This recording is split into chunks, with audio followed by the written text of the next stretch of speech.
और अब बात करते हैं महाराष्ट्र की राजनीति की। महाराष्ट्र की राजनीति में उथल पुथल हो गया और यह उथल पुथल एक सीट की वजह से हुई है।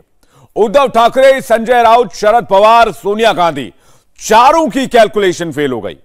आधी रात को महाराष्ट्र में ऐसा क्या खेल हो गया कि पहली बार मोदी का मैनेजमेंट महाराष्ट्र में पास हो गया। देखिए इस रिपोर्ट में।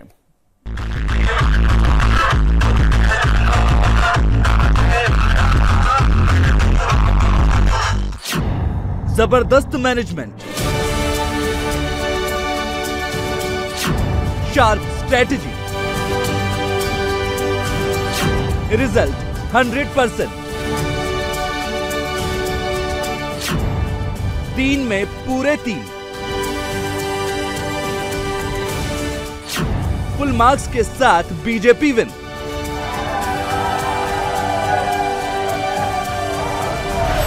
महाराष्ट्र में ऐसा पहली बार हुआ है जब मोदी की पार्टी ने अपने इलेक्शन मैनेजमेंट में उद्धव ठाकरे, सोनिया गांधी, शरद पवार को चारों खाने चित कर दिया है।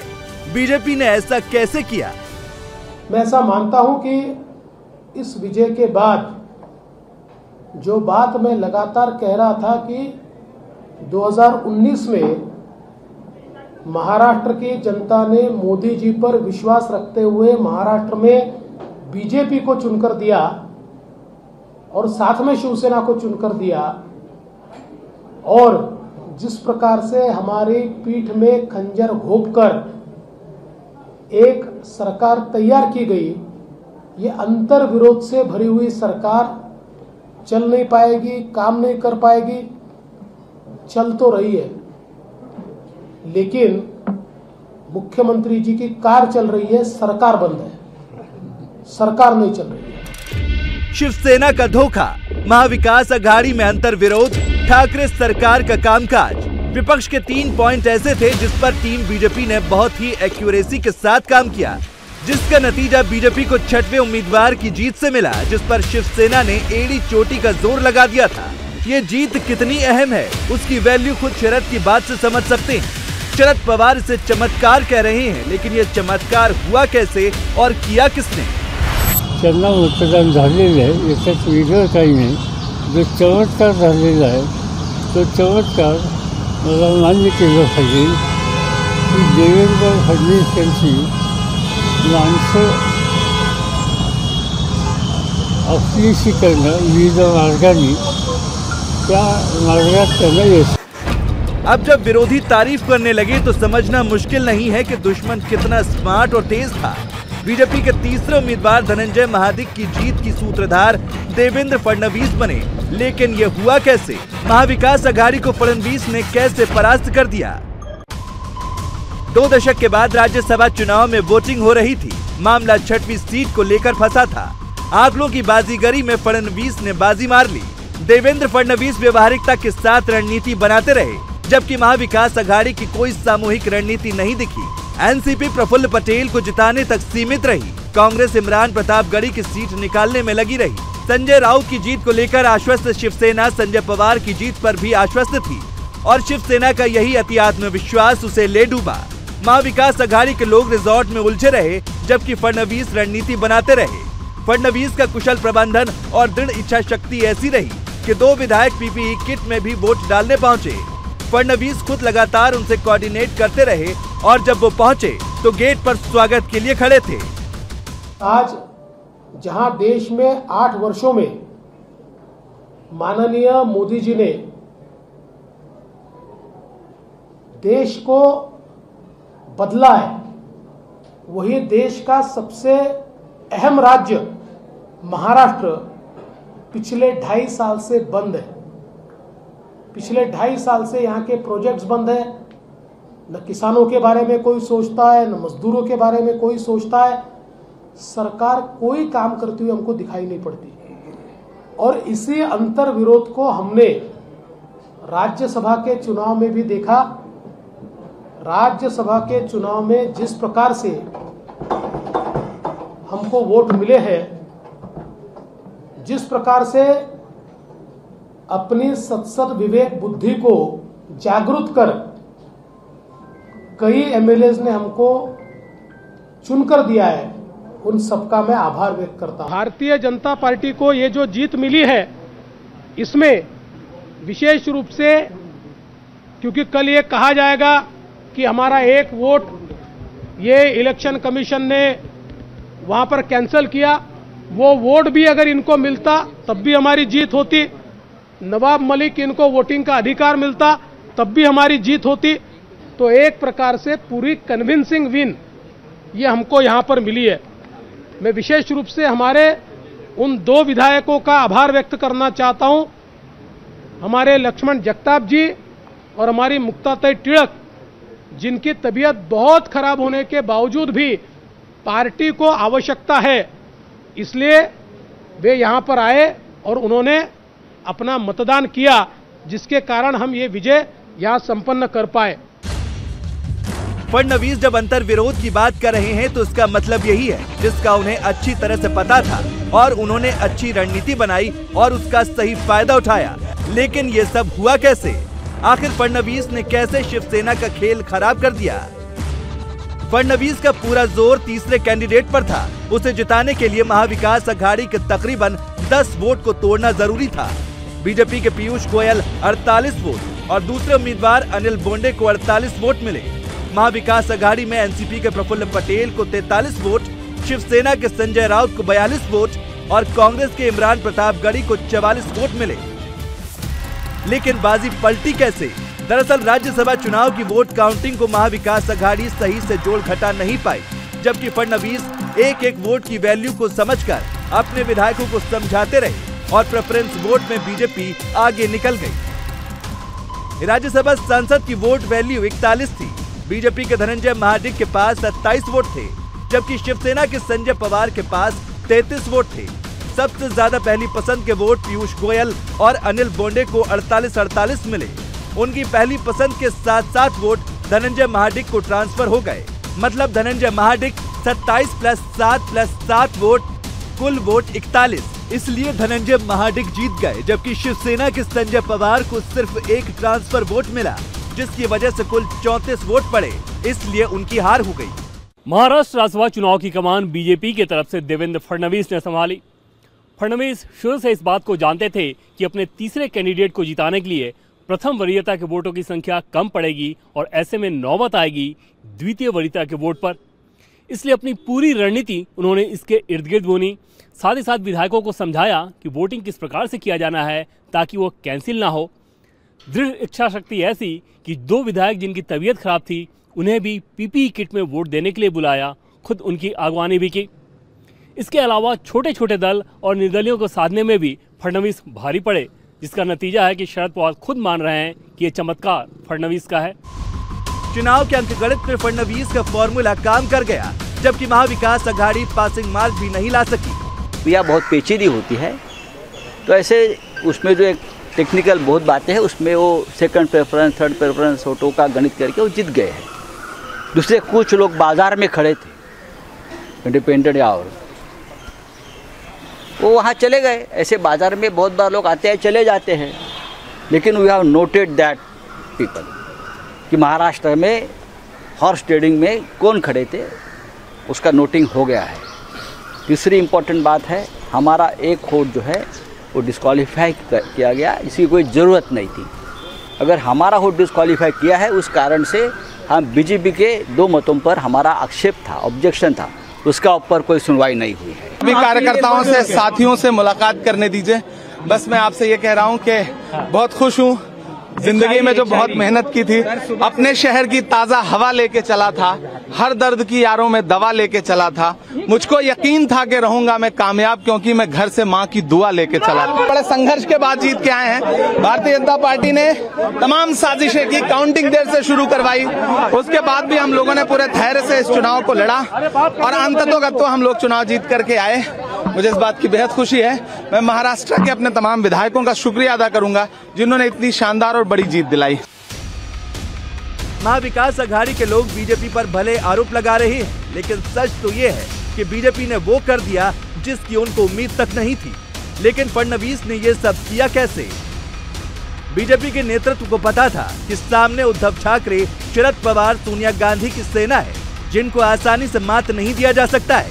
इसलिए फडणवीस के सहयोग के लिए केंद्रीय नेताओं में अश्विनी वैष्णव को भेजा गया था और पीयूष गोयल तो उम्मीदवार ही थे। ये दोनों नेता भी प्रबंधन में माहिर माने जाते हैं।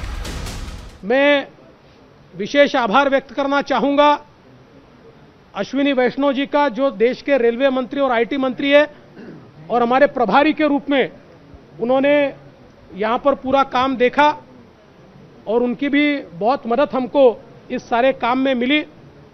एक भारतीय जनता पार्टी की बड़ी टीम यहाँ पर काम कर रही थी।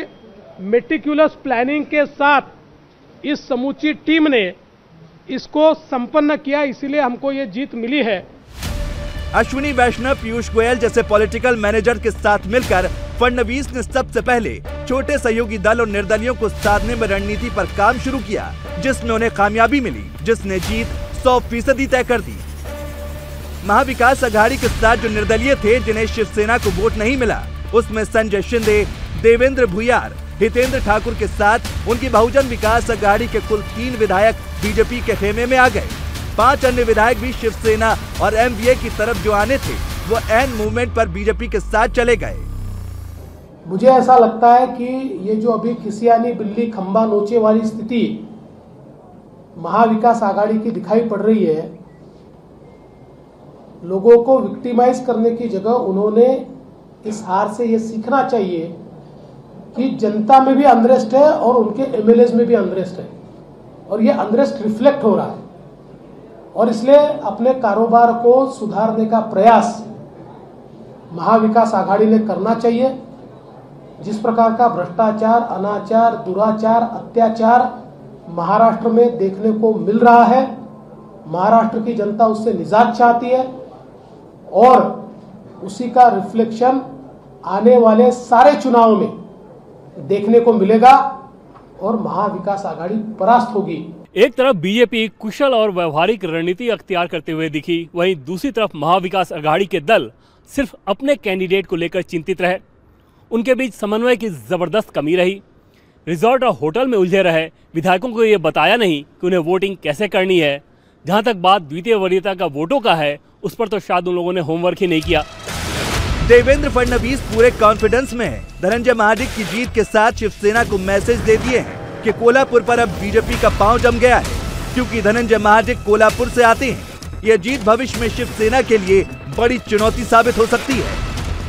पूर्व सांसद और फिर से सांसद बने धनंजय महाडिक जी, इन्होंने कोल्हापुर की पद्धति से कुश्ती लड़ते हुए अंतिम क्षणों में ऐसा धोबी पछाड़ लगाया, ऐसा दाव खेला कि जिसके कारण शिवसेना के पहले नंबर के अधिकृत उम्मीदवार श्री संजय राउत जी इनसे भी ज्यादा वोट लेकर धनंजय महाडिक जी चुनकर आए। मैं ऐसा मानता हूं कि निश्चित रूप से हमारी महाराष्ट्र की जो टीम है, माननीय चंद्रकांत दादा पाटिल इनके नेतृत्व में जो काम हुआ है, उस नियोजन के कारण ये विजय हमको मिली है। आपने संकेत दिया था कि कहीं ना कहीं एनसीपी और कांग्रेस, खासतौर पे शिवसेना, इन तीनों की पार्टी की जो आंतर विरोध एक दूसरे के साथ चल रही है, उसका फायदा मिलेगा। आपको लगता है उसी का फायदा हुआ? नहीं, देखिए, महाविकास आघाड़ी के जो एमएलएज है उनके बीच में जो नाराज़गी चल रही है वो तो झलक रही है। पिछले 10-15 दिनों में न्यूज़पेपर में, चैनलों में आपने देखा होगा, खुद उनके जो सहयोगी सदस्य हैं वही उन पे नाराज़गी जता रहे थे। वो बोल रहे थे कि किसानों के मामले में हो या जो भी है, हॉर्स ट्रेडिंग की बात चल रही थी, खुद एमएलएज उन पे नाराज़ थे। और हमारे नेता देवेंद्र फडणवीस जी ने ये कहा था कि ये सारा जो नज़ारा है आपको राज्यसभा में दिखाई पड़ेगा, वही हमको कल देखने को मिला है। ओपन वोटिंग होती है सर राज्यसभा में, उसमें आपको जीत मिली है, तो अब अगला जो है चुनाव विधान परिषद का है 20 तारीख को। आपको क्या लगता है, क्योंकि तो उसमें तो गुप्त वोटिंग होती है, तो आपको लगता है कि आपके जो 6 कैंडिडेट आपकी तरफ से खड़े किए जा रहे हैं 10 में से, उन सभी को जीत मिलेगी? नहीं, देखिए, अभी भी हमारे नेता देवेंद्र फडणवीस जी ने यह कहा है कि अभी स्ट्रैटेजी पक्की नहीं हुई है। मैं बस इतना ही कहना चाहता हूँ कि राज्यसभा तो सिर्फ झांकी है, विधान परिषद अभी बाकी है। कोल्हापुर वैसे भी महाराष्ट्र बीजेपी अध्यक्ष चंद्रकांत पाटिल का इलाका है और अब धनंजय महाडिक के आ जाने से बीजेपी मजबूत हो गई है। और उधर अमरावती में रवि राणा और नवनीत राणा महाविकास आघाड़ी को सबक सिखाने की बिसात बिछा रहे हैं, क्योंकि राज्यसभा जीत के बाद रवि राणा और फडणवीस की जो तस्वीर आई है उसमें केमिस्ट्री तो दिख रही है और ये तस्वीर बहुत कुछ कह रही है। जय हनुमान ज्ञान गुण सागर जय कपीस तिहु लोक उजागर रामदूत अतुलित बलधामा अन्यपुत्र पवन सुत। उधर हरियाणा में भी बीजेपी का डंका बजा, यह मनोहर लाल खट्टर बाजीगर बने। 17 घंटे चली जद्दोजहद के बाद बीजेपी ने दोनों सीटों पर कब्जा कर लिया। एक सीट पर बीजेपी के कृष्ण पवार जीते और दूसरी सीट पर बीजेपी और जेजेपी समर्थित निर्दलीय उम्मीदवार कार्तिकेय शर्मा। बीजेपी और जेजेपी के चक्रव्यूह को भेदने में कांग्रेस नाकाम रही है। कांग्रेस के अजय माकन को हार का सामना करना पड़ा। लेकिन यह हुआ कैसे? यहाँ भी बीजेपी जेजेपी के रणनीतिकार कांग्रेस की सोच से आगे निकले। कांग्रेस ने अपने सभी विधायकों को छत्तीसगढ़ में रखा था और जब वो वोट डालने के लिए बस से चंडीगढ़ पहुंचे तो उन्होंने दावा किया कि आज उनकी जीत होगी। लेकिन कुलदीप बिश्नोई कांग्रेस खेमे से अलग नजर आए और उन्होंने साफ कह दिया कि वे अपनी अंतरात्मा की आवाज पर वोट डालेंगे। लिहाजा क्रॉस वोटिंग ने खेल कर दिया।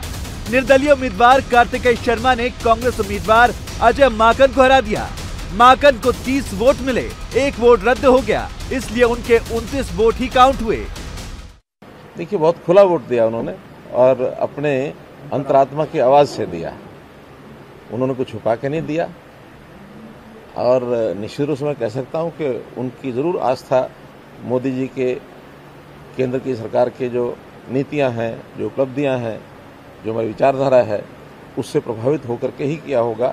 उन्होंने इस बात की भी चिंता नहीं की कि कांग्रेस पार्टी उनके साथ क्या करेगी। विपक्ष इसे बड़ी शिकस्त मान रहा है, इसलिए अब राष्ट्रपति चुनाव की लड़ाई दिलचस्प हो गई है, क्योंकि 2 क्षत्रपों शरद पवार और ममता बनर्जी ने इंडिकेशन दे दिया है। राष्ट्रपति चुनाव को लेकर विपक्ष को एकजुट करने के लिए 15 जून को दिल्ली में बैठक बुलाने की बात कही है। बैठक को लेकर ममता बनर्जी ने शनिवार को करीब 22 विपक्षी दलों के नेताओं को पत्र भी लिखा है। इधर ममता बीजेपी को मात देने की रणनीति में जुट गई हैं, तो उधर शरद पवार ने भी इशारा कर दिया है। गांधी यांच्याशी या संदर्भात वगैरे काही बोलणं झालंय किंवा काय पुढच्या काळामध्ये? असं काही चालू नाही. आम्ही एकत्र बसणार, उद्या दिल्ली जाणार नाही, उद्या सगळं सगळ्यांनी अजून काही चर्चा केली म्हणून एकत्र बसून चर्चा करावी अशी इच्छा सगळ्यांची आहे. मतलब राष्ट्रपति चुनाव की लड़ाई इस बार देखने वाली होगी, क्योंकि राज्यसभा चुनाव में जिस तरह से विपक्ष को शिकस्त मिली है वो इतनी जल्दी भूलने वाली नहीं है।